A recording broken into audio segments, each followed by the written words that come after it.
Week 13 featured a familiar foe for you in the Jacksonville Jaguars. Let's wrap up the game, Coach, with our official review. Everyone wants a win, the players, the coaches, the fans. What's the message to the team after a game like that? Well, you can't have the penalties that we had. You had 10 penalties that really hurt us at different times of the game. You know, there's opportunities for the defense to get off the field. You know, there at the end of the first half, there's a penalty, so they get a field goal. You start the first drive, the second half, you know, there's a roughing the kicker. Then there's all of a 15-play drive to get points off of that. So, you know, it's built off of more of the consistency, the first drives of the game, like we've had the past couple of weeks. We had, you know, had a great drive offensively, got points, but it started with the defense getting a big stop and a sack to start the game. So it's being more consistent throughout the game. Yeah, you just referenced it. It was, 70 yards, 11 plays, almost 6 minutes off the clock on that first drive. I know you want to get a touchdown, but you did. You got points out of there. You got a lot of rushing yards, too, from Tony Pollard. Yeah, Tony did a great job of running the ball. You know, he had 10 carries, 60 yards yesterday. That's something we wanted to do. You know, we need to run the ball more. You know, as the score goes, you know, as the game goes on, the score is what it is. Sometimes you don't run it as much as you want to, but I think he did a really nice job there. It was a great first drive by the offense. And then defensively, Coach, throughout the entirety of the game, I know you didn't like the penalties, but how did you feel like your defense played? Jeff Simmons, again, wreaking havoc throughout the game. Yeah, Jeff dominated the game inside.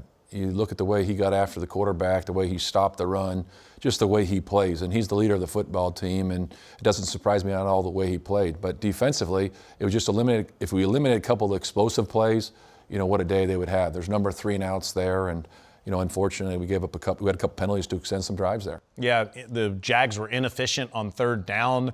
They didn't run the ball effectively. And Kevin Winston's another guy to call out, a guy that's a rookie that's only had a handful of starts in the NFL, and he looks like a first-string defensive back. Yeah, getting better and better every week. You know, we played him at nickel this week, and then he had to go back to safety there.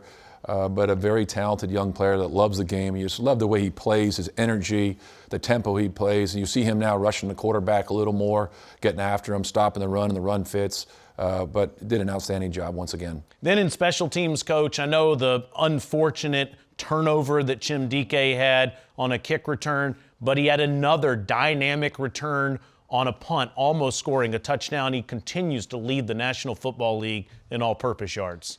Yeah, it's not shocking week in and week out the success he has on game day, because it's the same way he practices. He works, he's a true pro, and I think everybody that is the other 10 guys in the field with him understand if they just stay on their guy a little bit longer, he's going to have those type of returns. Yeah, he's been dynamic all year. Another guy to call out would be Jihad Ward, who had a sack in this game. Yeah, that was big. You know, the defense did a great job of getting after the quarterback.